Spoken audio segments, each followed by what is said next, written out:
மணிவண்ணன் வந்து எங்கள் ஊருக்காரன். மணிவண்ணன் வந்து இவங்க எல்லாருமே என்னோட 10 வயசு இருந்தவங்க. பாக்யராஜ், சுந்தரராஜன், மணிவண்ணன் எல்லாமே என்னோட 10 வயசு இருந்தவங்க. நான் திருச்சி ரோடில் இருக்க சூலூரில் தான் நான் படித்தேன். அந்த பள்ளியில் சூலூரில் 1967 நான் திரைப்படத்துறைக்கு வந்து சூலூரில் சண்முகதேவி தியேட்டரில் அம்மந்தாலி என்ற ஒரு நாடகம் போட்டேன். உட்கார்ந்துருக்காரு சூலூர் கலைப்பத்தன். அவர் அம்மந்தாலியும் பார்த்துருக்காரு. அந்த ராமச்சந்திர ஐயருடைய ஜின்னிங் ஃபைட்டில் போட்ட குங்குமச்சிம் நாடகத்தையும் இவர் பார்த்துருக்கிறாரு. 67 அந்த நாடகத்தை நான் சூலூர் சண்முகதேவி தியேட்டரில் போட்டபோது மணிவண்ணனுடைய தந்தையார் பெயர் RS மணியம். அவர் வந்து ஒரு ஜவுளி கடை வச்சிருக்காரு. அந்த ஜவுளி கடையில நானும் எங்கள் அக்காவும் புதுசாக துணிமணி அங்கே தான் போய் எடுத்து வைப்போம். இந்த RS மணியத்தோட மகன் தான் மணிவண்ணன். இந்த நாடகத்தை மணிவண்ணன் தன்னுடைய தந்தையின் மடியில் உட்கார்ந்து அந்த நாடகத்தை பார்த்துருக்கிறார். அப்படி 67 அப்பா மடியில் உட்கார்ந்து நாடகம் பார்த்தவன் அடுத்து 16 வருஷத்துல டைரக்டர் ஆகி என்னை வச்சு வீட்டிலே ராமன் வெளியில கிருஷ்ணன் 1983 படம் இருக்கிறாங்க. கற்பனை பண்ணி பாருங்க. அப்பா மடியில் உட்கார்ந்து நாடகம் பார்த்த கனவு கூட கண்டுக்க மாட்டான். அவன் அடுத்த 16 வருஷத்துல என்னை மடியிலே உட்கார வைத்து அப்பா மடியில் உட்கார்ந்து கூட என் நாடகத்தை பார்த்தவன் 14 வயசுல டைரக்டர் ஆகி வீட்டில் ராமன் வெளியில கிருஷ்ணன், குவா குவா வாத்துக்கள், இனிய சுதந்திரம் என்று 3 படங்களை செய்தார். அதன் பிறகு ஆர்ட்ஸ் காலேஜில் வந்து சத்யராஜ் மணிவண்ணன் என்னுடைய ஒன்னா படித்தவங்க. அதனால அவர் மணிவண்ணன் சத்யராஜை வச்சு என்ன மாதிரி படம் கொடுத்துருக்காரு. அமைதிப்படை, சின்ன தம்பி பெரிய தம்பி, 100வது நாள், ஜல்லிக்கட்டு, இப்படி எடுத்துட்டீங்கன்னா 16 படம் எடுத்திருக்காரு. மணிவண்ணனை ஹீரோவை போட்டு 16 படம் எடுத்திருக்காரு. இப்படி 50 படங்கள் டைரக்ட் பண்ணவர் மணிவண்ணன். 400 படங்களை நடிச்சிருக்காரு. அதுக்கப்புறம் நம்ம சுந்தரராஜனுக்கு அவருக்கு அவருடைய ஸ்டேட்மெண்ட் படி பாக்யராஜ் வந்து ஜனவரி மாதம் 7ஆம் தேதி பிறக்கிறாரு. 2 நாள் கழிச்சு 9ஆம் தேதி இவர் பிறந்திருக்கிறாரு. அதே ஆண்டு 2 நாள் கழிச்சு அவர் 7ஆம் தேதி பிறந்திருக்காரு, 9ஆம் தேதி வந்திருக்காரு. 2 பேரும் ஒரே டைம்ல கோயம்புத்தூர் வந்திருக்காங்க. இந்த சுந்தரராஜன் நான் பாடும் பாடல், சுகமான ராகன், இந்த 2 படங்களை என்னை வைத்து படம் எடுத்தார். 2 முதலாளிகளுமே கோயம்புத்தூர்காரங்க தான். நான் பாடும் பாடல் கோவை தம்பி எடுத்த படம். சுந்தரராஜனோட விசேஷம் என்னன்னா, பாக்யராஜ் எல்லாம் வந்து ஒரு அசிஸ்டன்ட் டைரக்டர், பாக்யராஜ் மணிவண்ணன்லாம் பாக்யராஜ் தயாரானவங்க. இந்த மனுஷன் யாருக்கிட்டையுமே தயாராகல. எந்த டைரக்டருமோ அசிஸ்டன்ட் டைரக்டர் இல்லாம சுயமா சினிமா பார்த்தே கதை சொல்ல ஆரம்பிச்சு படம் எடுத்தாலும் எனக்கு தெரிஞ்சவர் யாருமே இல்லை. யாருக்கிட்ட அசிஸ்டண்டா இல்லாம தமிழ் சினிமாவை பார்த்தே தனக்குள்ள கதையை தயார் பண்ணி வாய்வழியா கதை சொல்லி பேப்பர்ல ஸ்கிரிப்ட்ல எழுத மாட்டாரு. எழுதுறீங்களா? பேப்பர் ஸ்கிரிப்டே கிடையாது, வாய் வழியா தான் சொல்லுவாங்க. அசிஸ்டன்ட் டைரக்டர் கூட பார்த்து கண்டினியூ எழுதுவாங்க தவிர பேப்பர்லயே எதுவுமே எழுதாம வாய் வழியா கதை சொல்லி படம் எடுத்தாள். இவருடைய பயணங்கள் முடிவுகளை பூர்ணிமா நடிச்சு படம் தான் சில்வர் ஜூப்ளி படம். சில்வர் ஜூப்ளி 200 நாளா? அது 200 நாள் பயணங்கள் முடிவிலே முதல் படம். பயங்கரமா ஒன்று படம், அம்மன் கோயிலுக்கு எடுக்காலே. அது அந்த மாதிரி படம் எடுக்க முடியாது. அது மாதிரி ஒரு மகத்தான படங்கள்லாம் உருவாக்கி இவர் ஒரு 25 படம் எடுத்தவர், 30 படங்கள் நடிச்சிருக்கிறாரு, டிவி சீரியலாக நடிச்சிருக்கிறாரு. இதுக்கப்புறம் நம்ம பாக்யராஜ். பாக்யராஜ் வந்து அவர்களோடு சேர்ந்து படம் செய்கின்ற வாய்ப்பு எனக்கு நேரடியாக கிடைக்கல என்றாலும் அவருடைய கதையை வாங்கி சூழல் கதைப்பத்தன் என 2 படத்தில் கண்ணை திறக்கொண்டு சாமி ஒன்று, சாட்டையில்லா பாம்பர் 2 படங்கள்ல என்னை கதாநாயகனை போட்டு 2 படமே ஹிட்டு. 2 படம் வந்து பாக்யராஜ் கதையில வாங்கி சூழல் கதைப்பத்தன் என்னை ஹீரோவை போட்டு எடுத்த படம் அந்த 2 படம். அதுக்கப்புறம் வந்து புதிய வாய்ப்புகள் மூலமா அவர் ஹீரோ பாக்யராஜ் அறிமுகப்படுத்துறாரு. இவர் புதிய வாய்ப்புல பாக்யராஜ் வந்து ஹீரோவா நடிக்கும் போது சிவகுமார் 100 படம் முடிச்சிட்டாரு. அந்த பீரியடை பார்த்துக்கிட்டீங்க. 100வது படம் எனக்கு வந்து ரோசா ரவுக்காரி. அந்த படம் வெளிவந்த ஆண்டு 79. அப்பதான் இவர் ஹீரோ ஆகிறாரு. ஸோ அதுதான் அந்த கேப். அதுக்கப்புறம் அதே ஆண்டு இவர் சுவர்லா சித்திரங்கள் படம் பண்றாரு. அதுக்கப்புறம் வரிசையா படம் பண்ணியிருக்காரு. அந்த படங்களை பத்தி பேசிட்டே போகலாம். நான் வந்து ஒரு வாரத்துக்கு முன்னாடி ஒரு 5-6 படம் நெட்ல பார்த்தேன். இப்படி ஒரு மனுஷனை பத்தி பேசணுங்க நான் நெட்ல பார்த்தேன். தூரல் நின்று போச்சுன்னு ஒரு படம். அந்த ஓப்பனிங்லேயே வந்து அந்த சிந்து பையிலையும் கூட ஆக்ட் பண்ண சுலக்ஷனான்னு பேர். சிந்து பையில எனக்கு ஒரு ஒய்ஃப் ஆக்ட் பண்ணுப்பா. தூரல் நின்று போச்சு படத்தை 3 பொண்ணு பிள்ளையார்கிட்ட போய் நின்று, பிள்ளையாரப்பா வந்து முதல்ல பார்க்குற மாப்பிள்ளையே என்ன கல்யாணம் பண்ணிக்கணும், வந்து பார்த்துட்டு அவன் போயிடக்கூடாது, 5-6 மாப்பிள்ளை பார்க்குறமா பண்ணாமல் முதல்ல எந்த மாப்பிள்ளை என்ன பார்க்குறானோ அவன் எனக்கு கல்யாணம் பண்ணிக்கணும்னு சொல்லி வேண்டிக்குவான்.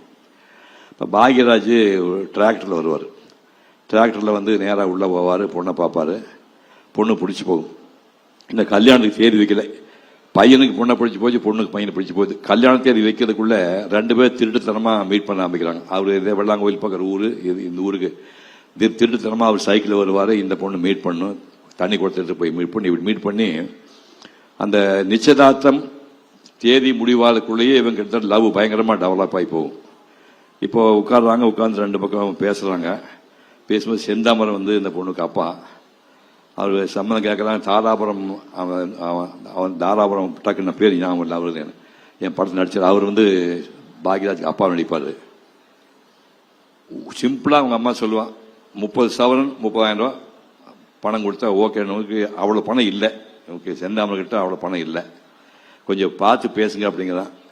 ஒரு 20 பவுனு 25,000 ரூபா கொடுக்கலாமா அப்படின்னா, அதுக்கு என்னைய பேரம் பேசுங்கன்னு போய் பார்த்தோன்னே இந்த மாதிரி கல்யாணத்துக்கு பேரம் பேசலாங்க அப்படிங்கிற ஒரே காரணத்துக்காக செந்தாமரை இந்த கல்யாணம் வேண்டாம் கண்ணை ஸ்டாப் பண்ணிட்டார். இந்த கல்யாணம் நடக்காது, போங்க நான் வேற பொண்ணு பார்த்துக்க நீ போங்க துரத்தி விட்டார்.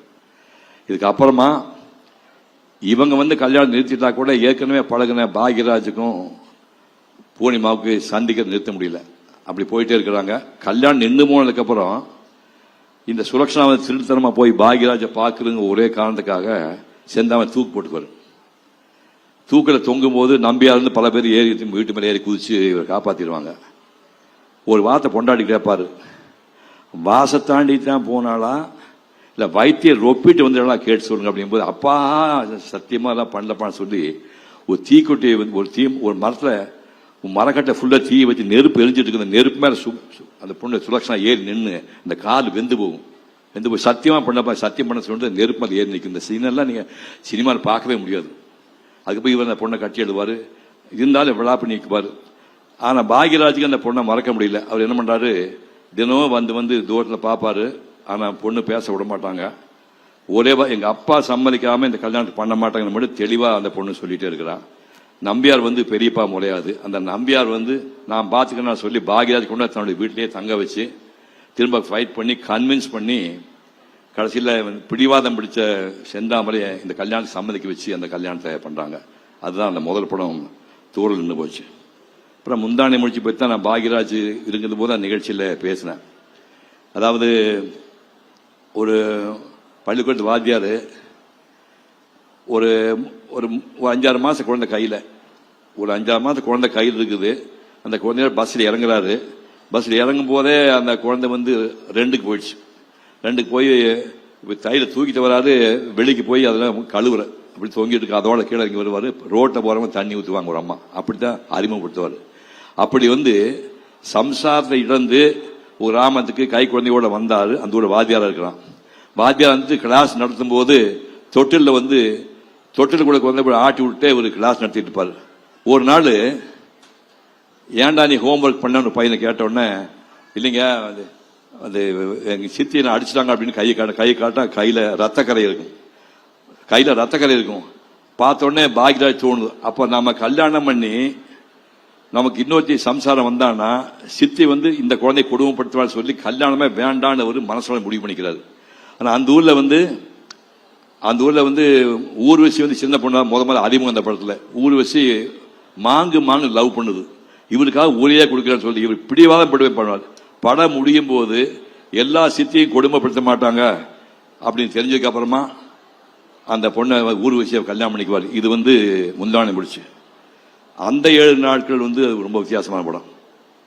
பாலக்காட்டு மாதவன் நாயர்னு ஒரு கேரக்டர், பாலக்காட்டு மாதவன் நாயர் ஒரு கேரக்டர் நடிப்பாரு. இந்த ஹார்மோனி பெட்டி வச்சுட்டு பாட்டு பாடுற கேரக்டர் அவரு. அது வந்து நேராக ஒரு வீட்டில் வாடகைக்கு போய் தங்குவார். இந்த வாடகை வீட்டுக்கு சொந்தக்காரி வந்து அம்பிகாவுக்கும் இவங்க ஒரு லவ் ஏற்பட்டு போகும். லவ் டெவலப் இருந்தோடனே வீட்டுக்கு சொல்லாமல் நம்மளுக்கு தப்பிச்சு போகலான்னு கிளம்புறாங்க. போகும்போது ஊர் ஜனங்களாம் கண்டுபிடிச்சி 2 பேர்த்தையும் சாத்தி பாக்யராஜுக்கு நல்ல அடி. அம்பியாவை கூட்டிட்டு போய் டாக்டர் ராஜேஷுக்கு கல்யாணம் பண்ணிக்கிறாங்க. ராஜேஷுக்கு அவங்க அம்மா உடம்பு சரியில்லாமல் இருக்கிறான். உயிர் போறதுக்கு முன்னாடி கல்யாணம் முடிக்கணும்னு சொல்லி அம்மா ஆசைப்பட்டான்னு அம்பியாவை கல்யாணம் பண்ணியாச்சு. இப்போ ஃபர்ஸ்ட் நைட்ல அந்த பொண்ணு சொல்றது, நான் வந்து இன்னொருத்தருக்கு சொந்தமானவா, நான் ஏற்கனவே லவ் இருக்குன்னு சொன்ன உடனே பாக்யராஜ் நான் பொண்ணை தொடவே இல்லை. அப்படியே வெயிட் பண்ணி கிட்டத்தட்ட ஒரு மாச கணக்கில் தேடி பாக்யராஜ் கண்டுபிடிச்சாச்சு.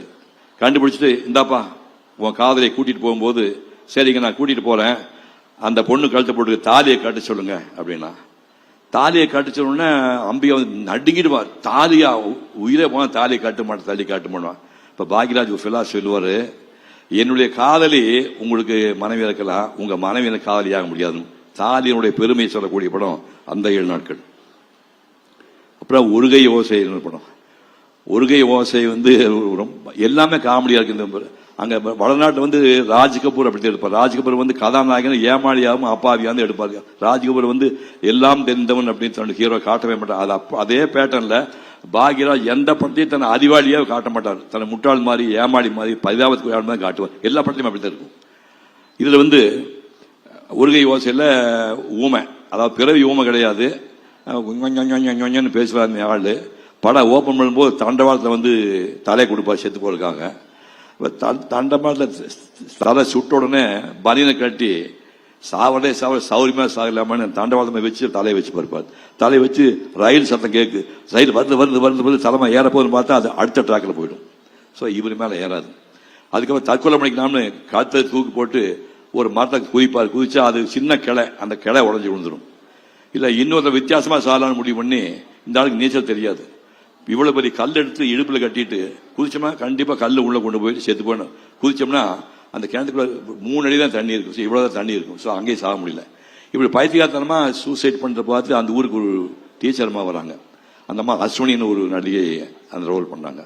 அந்த அம்மா வந்துட்டு இந்த பையன் ரொம்ப அனுதாபப்பட்டு அவன் கொஞ்சம் அப்படியே போயிட்டு இருக்கும்போது இவனுக்கு அந்த அம்மா ரொம்ப டீச்சர் அம்மா ரொம்ப பிடிக்குது, டாக்டர் அம்மா பிடிக்குது. ஒரு கட்டத்தில் வந்தோடனே ஊமை ஜாடகாட்டா நான் உன்னை கல்யாணம் பண்ணிக்கிறேன் அப்படிங்கிறான். உடனே அந்த அம்மா கோவிச்சுட்டு தடார்னு அந்த அம்மா கிளம்பி போயிடுறாங்க. ஸோ நம்ம தப்பு பண்ணிட்டு நினச்சிக்கிட்டு ஊமை காலையில சாயங்காலம் வரைக்கும் நாத்தோடு வந்து அழுதுகிட்டே இருப்பான். அப்போ வீட்டில் சொல்லுவாங்க காலையில் போனவன் இன்னும் வந்து சேலன்னு சொல்லும்போது இந்த டீச்சர் போய் டாக்டர் அம்மா போய் அவனை பாடா கூட்டி விடுறாங்க. அதுக்கப்புறம் தெரியுது அந்த டீச்சருக்கு ஏற்கனவே கல்யாணம் ஆயிடுச்சு, கையில குழந்தை இருக்குது, 3 வயசு குழந்தை அப்படின்னு தெரியுது. அதுக்கப்புறம் என்ன பண்றாரு, அந்த குழந்தை இவர் பயங்கரமா பாசம் காட்டுறாரு. அந்த அம்மா குழந்தை மேலே பயங்கரமா பாசம் காட்டுறாரு. பிறவியில இவருக்கு வந்து ஊமை இல்லை.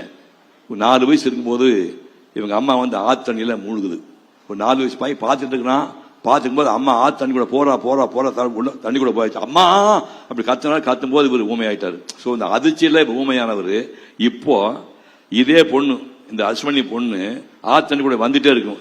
இப்ப இவங்க நின்று இருப்பாரு, நின்றுமா அம்மா அம்மா தண்ணிமா வெள்ளம் வராத சொல்லிட்டே இருப்பார். அந்த புள்ள உள்ள வரா, ஐயோ வராதம்மா அப்படின்னு சவுண்ட் வந்துடும். ஸோ ஊமையா இருந்தாலும் பழையபடி பேச ஆரம்பிப்பான். இப்ப அங்க என்ன சிக்கல் நடக்குதுன்னா, அந்த அம்மா விரைவில் சொல்லியாச்சு, இவங்க அப்பா சொல்றான் இந்த குழந்தை மேல பாசம் காட்டுறேன், இந்த குழந்தைக்கு நீ அப்பாவா இருக்கலாம், அந்த அம்மாவுக்கு புருஷனா இருக்கலாம், நீ கல்யாணம் பண்ணிக்க சொல்லி கல்யாணம் பண்ணிக்கலாம்னு ரெடி பண்ணிட்டு இருக்கும்போது செத்து போனதை சொன்ன அஸ்வினி புருஷன் வந்துடுவான். இப்ப இவர் பேசலாம்னு நினைச்சு பேச வேண்டிய அவசியம் இல்லைன்னு சொல்லி அந்த பழைய புருஷனுக்கு இந்த அம்மாவுக்கு கல்யாணம் பண்ணி வச்சுட்டு ஒரு வார்த்தை டயலாக் போட்டுப்பாரு. ஊமையாக இருந்த போது பேச ஆசைப்பட்டான், பேச்சு வந்த போது ஊமையாகவே இருக்கலாம் என்று ஆசைப்பட்டான் என்று அந்த படத்தை பத்தி முடிச்சிருப்பாரு. இது நம்மாளுன்னு ஒரு படம். இது ஜாதியை பேஸ் பண்ண படம். உள்ளூருக்குள்ள முடிவற்ற நாவிதன் குமரி முத்துவும் அவங்க அம்மா மனோரமா, அவர் பையன் வந்து பாக்யராஜ்.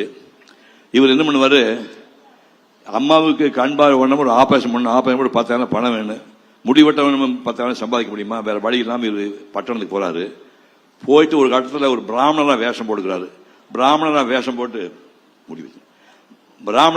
போட்டு இவர் நேரம் ஒரு சாஸ்திரி வீட்டில் போய் வேலைக்கு போறாரு. அங்க போய் மந்திரம் ஓதும் போது இந்த ஆள் சரியா மந்திரத்தை சொல்ல, உடனே சாஸ்திரி கண்டுபிடிச்சா, உண்மையை சொல்லு, உனக்கு மந்திரம் தெரியுமான்னாரு. மஞ்சுக்க தெரியாது அப்படின்னா, நீ பிராமண பையன். ஆமா, படிச்ச பிராமண பையன், BA படிச்சிருக்காங்க. அவங்க மற்ற பசங்க படிக்க மாட்டாங்க. படிச்ச பிராமண பையன் சொல்லி தன்னோட வீட்டில் அவுட் ஹவுஸை குடி வச்சுக்குவாரு. அதே வீட்டில் தங்கிட்டு இருக்கிற பாக்யராஜ் சோபனான்னு ஒரு பொண்ணு, அந்த பொண்ணை லவ் பண்ண ஆரம்பிச்சிருவாரு. அந்த பொண்ணுக்கு இவர் கல்யாணம் பண்ணிக்கணும்னு ஆசை. ஆனா இவருக்கு தெரியுது நம்ம வந்து அம்பட்ட பையன், கல்யாணம் சரிப்பட்டு வராதுன்னு. அங்க கலைஞான ஒரு கெஸ்ட் ஒர்க் பண்ணிருக்காரு. அவரோட டூப்ளிகேட் பிராமணர். அவர் என்ன பண்ணாரு, வாடகை தாய் தேப்பனை பிடிச்சி வர சொல்லி உட்கார வச்சு சாஸ்திரி முன்னாடி சம்பந்தம் பேசி எல்லாம் ஓகே பண்ணி தாலி கட்ட சொல்றாங்க. இப்போ பாக்யராஜ் வந்து பொய்யான பிராமணனா சோபனா கட்டி தாலி கட்டி முடிஞ்ச உடனே ஒரிஜினல் அப்பா அம்மா வந்துடுவாங்க. அம்பட்டனும் குமரி முத்து அவங்க அம்மா வந்துடுவாங்க. வந்தோடனே சத்தியமா சொல்றாங்க, என் பையன் உடனே துரோகம் பண்ணிட்டான் முடிவு பண்ணிட்டு அந்த சோமயாஜர் என்ன பண்ணுவாரு, சத்தியம் பண்றான், ஜென்மத்துக்கு என் பொண்ணை தொடமான சத்தியம் பண்றான் சொல்லி பாக்யராஜ் சத்தியம் வாங்கிக்குவார். சத்தியம் வாங்கிட்டாரு. இவர் போயிடுவாங்க. போனதுக்கு அப்புறம் அந்த பொண்ணு அங்க போகும். அங்க போய் வீட்டை விட்டு வெளியில எப்படி போனேன்னு சொல்லி திரும்ப வீட்டுக்கு வரும்போது தண்ணி எடுத்து மேல கொட்டிக்கிட்டு உன்னை தலைமுடியாச்சு, நீ என் பொண்ணே இல்லைன்னு சொல்லி சோமயாஜர் சொல்லுவார். இதுக்கப்புறம் நேரம் அங்க போய் சோபனா வந்து பாக்யராஜ் வீட்டுக்கு ஏத்தாப்புல ஒரு குடிசை ஒன்று போட்டு அந்த குடிசையிலே தங்கிட்டு இருக்குது. இதுக்கப்புறம் வந்து அவங்க 2 பேரும் சேர்ந்தாங்களா, சாஸ்திரி எப்படி சமாதானமானாரு, எப்படி அவன் கல்யாணம் ஆச்சு. கடைசியில் சாஸ்திரி வந்து இந்த சம்பிரதாயத்தெல்லாம் ஒழிக்கூடாதுக்காக வந்து என் பொண்ணு வந்து சம்பிரதாயத்தை மீறி வந்து ஜாதி கட்டம் கல்யாணம் படுத்துட்டு அதுக்காகவே வந்து அந்த ஆசிரமத்துக்கு தீ வச்சு கொளுத்திட்டு உள்ள செத்து போலாம் முடிவு பண்ணுவார். அதை போய் பாக்யராஜ் காப்பாற்றுவார். அதுதான் இது நம்மால படம்.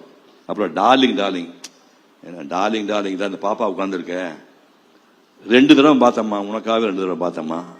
2 தடவை அந்த படத்தை முந்தாள் பார்த்தேன். டார்லிங் டார்லிங் என்ன படம் அது, இன்னும் கண்ணுக்குள்ளேயே இருக்கு. இப்போ நீ இப்போ கண்ணை முன்னா இந்த டார்லிங் டார்லிங் வந்த பொண்ணு தான் எனக்கு ஞாபகம் வருது.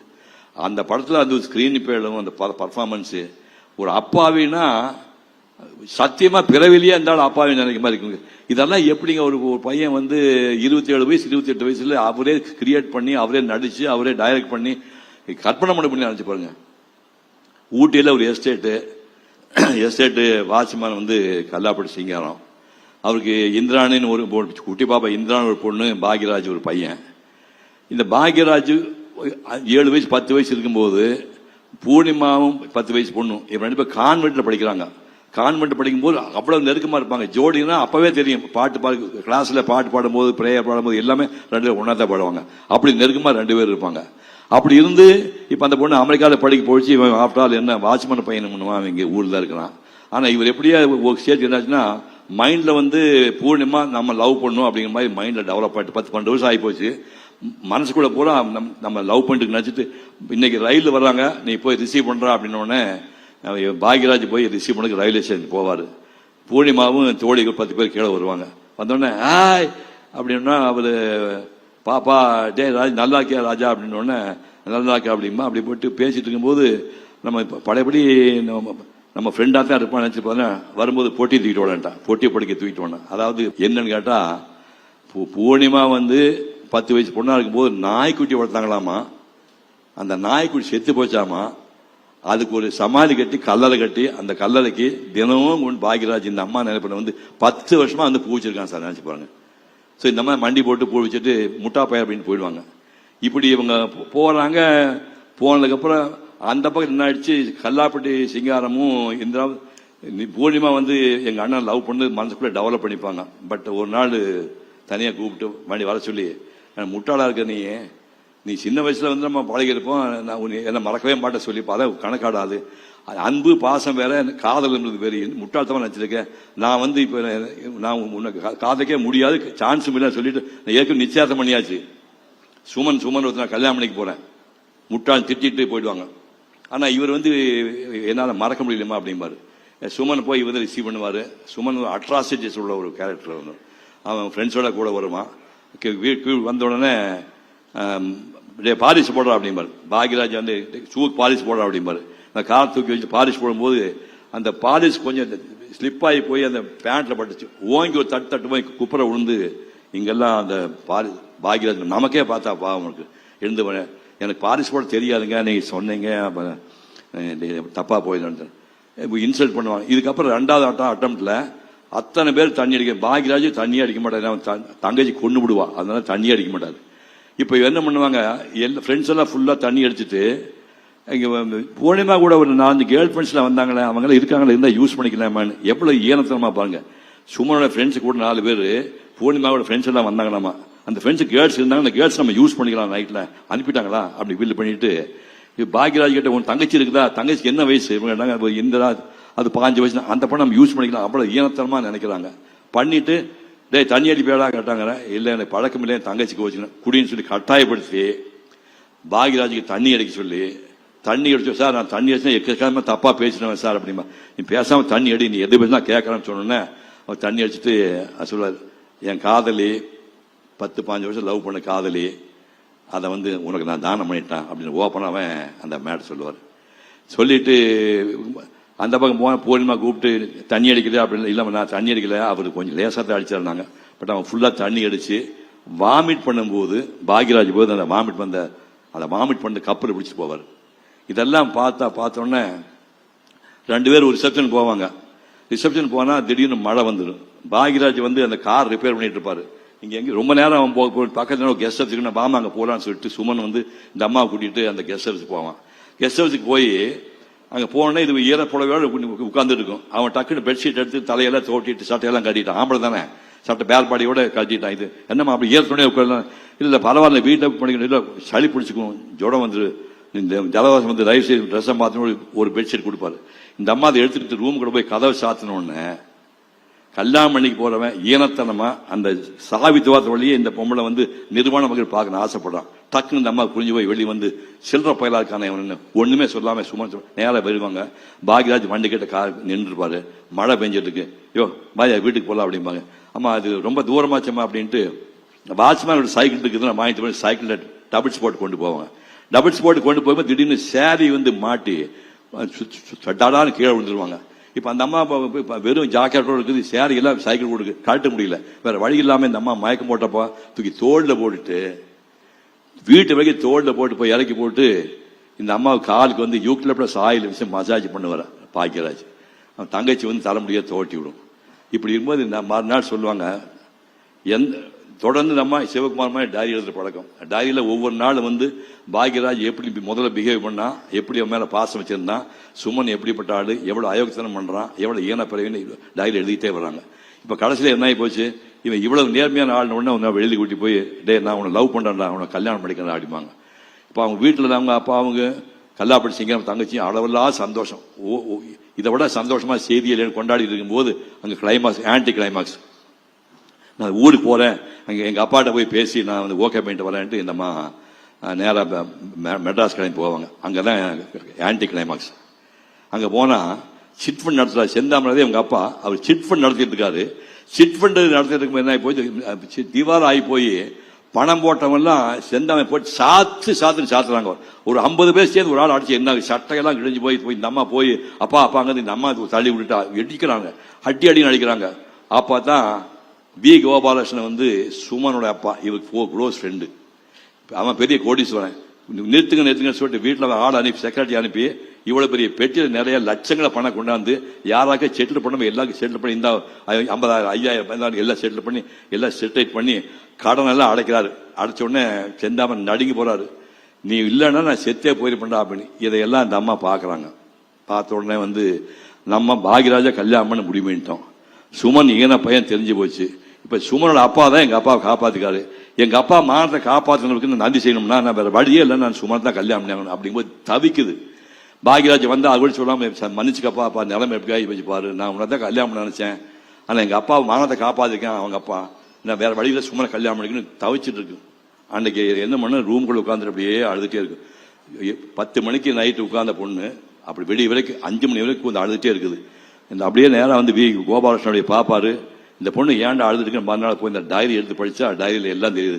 பாக்யராஜ் எவ்வளவு யோக்கியமான ஆளு, இவன் எவ்வளவு மோசமான பையன் எல்லாம் தெரிஞ்சுது. நான் வந்து உங்க அப்பாவை காப்பாந்துக்காக இப்படி அயோக்கிய பையனுக்கு வந்து நீ தாலி கட்ட வேண்டிய அவசியம் இல்லை, நீ பாக்யராஜா கல்யாணம் பண்ணிக்கொண்டு சேர்த்து வைக்கிறாங்க. இதுதான் கதை. எப்படிப்பட்ட கதைமா, எப்படிப்பட்ட கதைங்க. எந்த படம் எடுத்தாலும் சரி, எந்த படமே இதுக்கு இணையா படம் சொல்லவே முடியாது. அந்த 25 படங்களும் ரத்தனங்கள். அந்த ரத்தனங்கள் வழியாக பாக்யராஜ் என்றென்றும் நம்மோடு வாழ்ந்து கொண்டே இருப்பார்.